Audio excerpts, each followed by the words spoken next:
Carte blanche. Et carte blanche à Louis-Marie Picard du blog lesincandescentes.com. Bonjour Louis-Marie. Bonjour Louis, bonjour à tous. Dimanche dernier, l'Amérique commémorait les attentats du 11 septembre. Avec une image qui vous a marqué, Hillary Clinton exfiltrée à la cérémonie de commémoration et titubant jusqu'à son véhicule. Une image terrible. Une image terrible et c'est vraiment la poisse pour Hillary Clinton. Parce que vous savez, lui, en campagne électorale, tout ou presque tout est une question d'image. Et Hillary Clinton, qui rêve de Maison Blanche et de bureau ovale depuis des années, ne peut pas se permettre d'avoir la mine défaite. Et ses conseillers en com le savent pertinemment. C'est pour ça qu'ils ont mis en scène le rétablissement quasi hollywoodien de la candidate démocrate grâce à un communiqué qui affirme qu'elle a eu un petit coup de chaleur, suivi d'une sortie devant les caméras tout sourire, affirmant que tout va bien, le ciel est bleu et les oiseaux chantent, circuler, il n'y a rien à voir. Le problème, c'est que plus tard, l'équipe de campagne d'Hillary Clinton a publié un communiqué révélant que selon son médecin, elle souffre d'une pneumonie. Et la question qu'on se pose, c'est qui faut-il croire ? Parce que c'est là où le bas blesse. On ne reproche pas à la candidate démocrate d'avoir des pépins de santé, mais de ne pas l'avoir dit. Sache que ça se cache, mais cache que ça ne se sache. Et les Américains, ils n'ont pas la mémoire courte et ils pensent inévitablement, vous savez, à l'histoire qu'il y avait eu à l'époque avec Bill Clinton et Monica Lewinsky.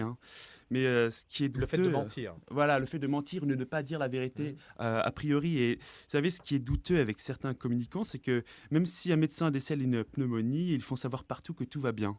En tout cas, ce qui est sûr, c'est que ce coup de chaud a jeté un coup de froid sur la campagne. Du côté républicain, quelle a été la réaction ? Alors, vous savez, Donald Trump, lui, il n'est jamais avare en attaque ad hominem envers l'ancienne First Lady. C'est un peu le jeu électoral. Alors, il s'est peut-être dit, je crois que j'ai une ouverture, mais il l'a fait plus sournoisement en souhaitant un prompt rétablissement à la candidate, tout en rappelant que lui, il avait une santé de fer. N'oublions pas.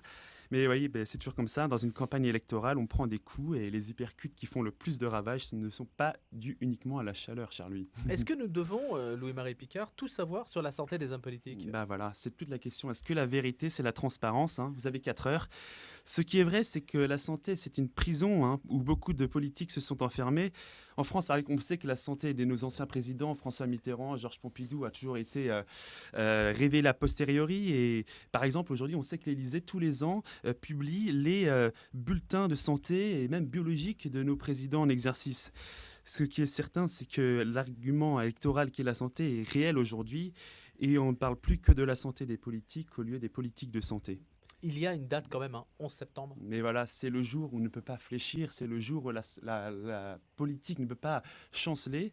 Et surtout les États-Unis. Et surtout aux États-Unis. Et ça aurait été peut-être bien, à mon sens, que ce jour-là, on parle des 1113 victimes des attentats du World Trade Center qui, 15 ans après, ne sont toujours pas identifiées. Merci beaucoup, Louis-Marie Picard. Et votre blog, c'est lesincandescentes.com. Merci beaucoup. À la semaine prochaine. À la semaine prochaine.